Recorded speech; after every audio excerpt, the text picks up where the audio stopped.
Bismillahirrahmanirrahim. Assalamualaikum warahmatullahi wabarakatuh. Selamat siang dan salam sejahtera untuk kita semua. Ketemu lagi di semester baru, tahun ajaran baru, pada mata kuliah Patologi Sosial, semester 5, program studi pendidikan non-formal, Fakultas Keguruan dan Ilmu Pendidikan Universitas Bengkulu. Mata kuliah ini merupakan mata kuliah yang memiliki bobot 2 SKS. Oke, mungkin kita sudah pernah ketemu pada semester sebelumnya, semester 4. Namun Bapak akan sedikit mengulang kembali memperkenalkan diri. Nama Bayu Pradikto, Bapak bergabung di Universitas Bengkulu tahun 2019. Nah, ini ada kontak yang masih bisa digunakan yang untuk kita berinteraksi, baik itu dalam mengirim tugas atau berkomunikasi, bisa juga nanti via WhatsApp, WAG yang sudah kita buat. Jadi silahkan dimanfaatkan kontak person yang ada. Terkait dengan evaluasi, ada beberapa poin penilaian selama perkuliahan patologi sosial. Yang pertama itu kehadiran, sikap, dan keaktifan selama perkuliahan. Kemudian ada kuis dan tugas-tugas individu, ada tugas kelompok maupun presentasi, makalah, dan sebagainya.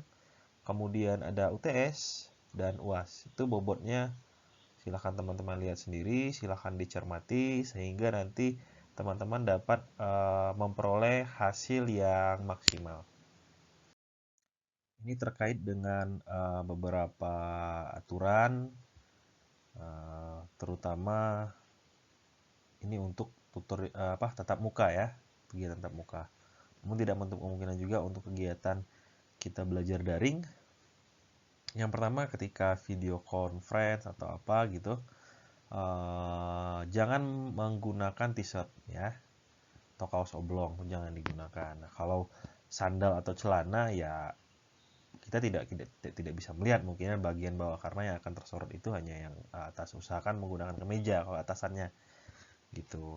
Usahakanlah menggunakan pakaian yang sopan dan layak ya sebagai seorang mahasiswa atau pelajar. Nah, ini terkait dengan etika menghubungi dosen. Ada beberapa poin, baik itu waktu, kata-kata, kalimat, dan sebagainya. Itu silakan dicermati. Namun sepengalaman Bapak bergabung di program studi PNF, itu mahasiswa-mahasiswa PNF biasanya sopan-sopan gitu. Namun ya kembali kita ingatkan bahwa hal-hal yang seperti ini itu ya untuk menjaga supaya hubungan antara dosen dan mahasiswa itu dapat berjalan dengan baik tanpa ada kendala, tanpa ada masalah gitu ya. Sehingga proses studinya dapat terselesaikan dengan baik. Selanjutnya terkait dengan referensi atau bahan bacaan buku untuk mata kuliah patologi sosial. Itu ada 3 buku dengan pengarang yang sama dan penerbit yang sama gitu. Jadi ada 3 seri sebenarnya gitu. Yang pertama itu Patologi Sosial jilid 1 karangan Kartini Kartono, yang kedua Patologi Sosial yang jilid 2 dengan tema besarnya kenakalan remaja. Sedangkan yang ketiga itu Patologi Sosial 3 dengan tema besarnya gangguan-gangguan kejiwaan. Ini bukunya. Mungkin itu, jadi silakan teman-teman cari buku-bukunya sebagai bahan referensi, bahan bacaan selama perkuliahan gitu. Ya Bapak harapkan teman-teman memiliki gitu buku-buku tersebut gitu ya. Entah itu dipinjam di perpustakaan atau beli online ya silahkan saja. Sedangkan untuk metode pembelajaran nanti kita bisa diskusi kelompok, atau nanti ada studi kasus-kasus yang ingin kita bedah dalam lingkungannya. Jadi nanti bakalan ada teman-teman diminta membuat laporan tentang patologi sosial yang ada di lingkungan masyarakat gitu. Kemudian mungkin ada simulasi, pembelajaran berbasis masalah, dan pembelajaran kooperatif. Jadi akan kita sesuaikan dengan pokok bahasan dari setiap materi yang ada. Tadi di awal udah dijelaskan bahwa buku referensi kita itu ada dari Kartini Kartono ya, tentang patologi sosial. Nanti ditambah juga dengan beberapa sumber referensi dari jurnal, dari penelitian, dan sebagainya. Nah, sekarang adalah media atau aplikasi yang digunakan, gitu, memperkuat pengetahuan kita. Jadi nanti akan sebenarnya Bapak udah membuat di e-learning Unip, cuman mahasiswa masih banyak yang belum dapat mengakses. Jadi nanti diharapkan juga kita mengakses e-learning ini dalam beberapa kesempatan gitu. Kemudian kita juga sudah dibuat itu grup WhatsApp grup kita khusus mata kuliah ini. Jadi nanti kita bisa berdiskusi, bisa memberikan pertanyaan dan sebagainya itu di grup WhatsApp gitu. Selain itu juga menggunakan Google Dokumen. Nah, ini biasanya digunakan untuk evaluasi-evaluasi gitu. Untuk UTS atau untuk UAS atau untuk kuis. Nah, itu bisa menggunakan Google Dokumen. Selanjutnya ada juga media Zoom. Nah, Zoom ini kita mungkin nanti akan menggunakan juga untuk video conference uh, terkait dengan beberapa isu atau topik pokok bahasan yang ingin kita sampaikan dalam beberapa kesempatan ke depan ya. Itu bisa menggunakan Zoom. Nah, ini merupakan beberapa pokok bahasan yang akan kita bahas selama perkuliahan kita 16 kali pertemuan. Sekarang kita berada di pertemuan pertama, masih dalam tahap orientasi patologi sosial. Kemudian nanti ada 16 pertemuan, di pertemuan ke-8 itu akan ada UTS atau tugas mandiri, dan di pertemuan ke-16 itu ada UAS gitu. Nah, ini beberapa bahannya tadi yang sudah kita sampaikan. Nah, perkuliahan kita itu karena 2 SKS artinya benar 16 pertemuan. Setiap pertemuannya itu durasinya kurang lebih 2 kali 50 menit. Nanti dengan video conference beberapa menit, kemudian dilanjutkan dengan diskusi, bisa jadi di WhatsApp group dan sebagainya. Nah, terkait dengan pokok bahasan ini nanti akan Bapak share di WhatsApp group kita, pokok bahasannya. Jadi silakan teman-teman menyesuaikan, silakan teman-teman cari sumber-sumbernya, terutama dari sumber pokok dari 3 buku tadi, dari Kartini Kartono. Gitu ya. Nah, sekarang kita masuk ke materi pengantar. Sebenarnya apa sih yang dimaksud dengan patologi itu? Nah, dalam bahasa Yunani, patologi itu terdiri dari dua kata, pathos, yang artinya pengalaman atau penderitaan, atau bisa juga dikatakan penyakit, kemudian logos, artinya ilmu pengetahuan. Jadi secara kasarnya, patologi sosial itu adalah ilmu pengetahuan yang mempelajari tentang penyakit. Nah, dalam hal ini, penyakit itu adalah penyakit secara umum ya, bukan hanya penyakit dalam bidang kesehatan saja. Jadi penyakit secara umum gitu. Nah, ketika teman-teman memasukkan keyword patologi di Google, mesin pencarian Google, itu akan banyak bersinggungan patologi tentang dunia kesehatan gitu.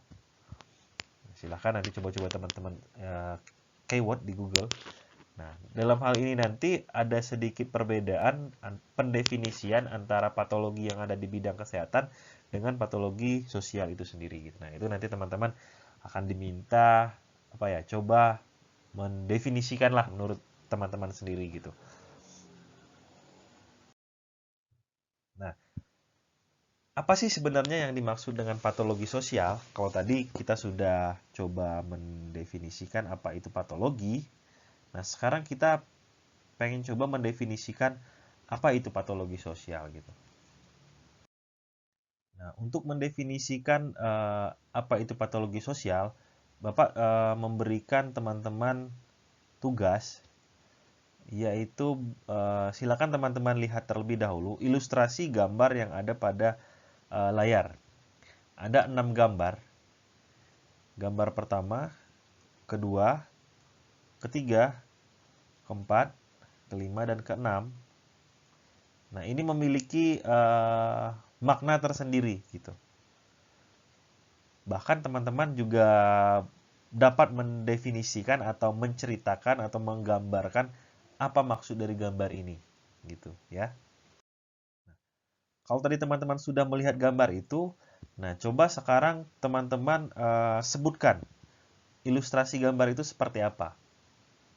Ceritakan gambar-gambar itu. Misalnya yang pertama itu tadi gambar apa, yang kedua itu gambar apa, ketiga, keempat, kelima, dan keenam itu gambar-gambar apa saja gitu. Kemudian setelah teman-teman coba mengilustrasikan gambar-gambar tersebut berdasarkan pemahaman teman-teman tadi, kemudian teman-teman silahkan teman-teman definisikan kira-kira apa patologi sosial itu dari gambar-gambar ini. Silahkan teman-teman definisikan. Nah, setelah teman-teman tahu apa itu patologi sosial menurut definisi teman-teman, ketika sudah melihat ilustrasi gambar, maka ketik di Microsoft Word tulisan teman-teman tadi dan kirim ke email Bapak ya, yang udah ada di slide-slide sebelumnya tadi gitu. Nah, itu ditunggu paling lambat nanti malam pukul 22 waktu Indonesia Barat ya. Nanti ditunggu di email. Oke? Mendefinisikan berdasarkan ilustrasi. Jadi ditulis ilustrasinya apa nomor 1 2 3 4 5 6, kemudian definisikan apa itu patologi sosial. Oke, sebenarnya apa sih kaitan antara mata kuliah kita patologi sosial dengan program studi pendidikan non formal gitu. Jadi karena teman-teman nanti dipersiapkan sebagai lulusan yang mampu memberdayakan masyarakat, mampu terjun ke dalam masyarakat dalam kegiatan-kegiatan pendidikan non formal, entah itu pelatihan, kursus pengembangan, pendidikan non formal dan sebagainya gitu. Intinya apa dalam rangka kegiatan pemberdayaan, maka teman-teman juga harus tahu apa saja sih dalam tanda kutip penyakit-penyakit yang ada di lingkungan masyarakat dan cara mengatasinya agar tujuan teman-teman dalam kegiatan-kegiatan yang ada di masyarakat itu dapat terlaksana dengan baik gitu. Ini juga jadi modal untuk teman-teman melakukan pemberdayaan, melakukan kegiatan di masyarakat gitu. Maksudnya kan mereka orang-orang yang dalam tanda kutip memiliki penyakit tertentu ya, penyakit masyarakat gitu. Sehingga dapat teman-teman berdayakan agar mereka dapat hidup dengan layak, dapat menjadi keluarga atau masyarakat yang lebih sejahtera gitu dengan kegiatan-kegiatan pendidikan non formal gitu. Oke, mungkin itu Bapak ingatkan kembali, kita ada tugas yang harus teman-teman selesaikan, nanti dikirim paling lambat pukul 10 malam. Nah, terkait dengan absennya, nanti Bapak akan mengirimkan link absen di WhatsApp group. Teman-teman isi absennya di link tersebut dan teman-teman juga mengirim tugas. Jadi absen dan mengirim tugas, maka akan dianggap hadir pada pertemuan ini. Mungkin itu saja dari Bapak. Tetap jaga kesehatan, tetap jaga protokol kesehatan, terus belajar, tetap semangat. Sampai jumpa di pertemuan berikutnya. Terima kasih. Wabillahi taufiq wal hidayah. Wassalamualaikum warahmatullahi wabarakatuh.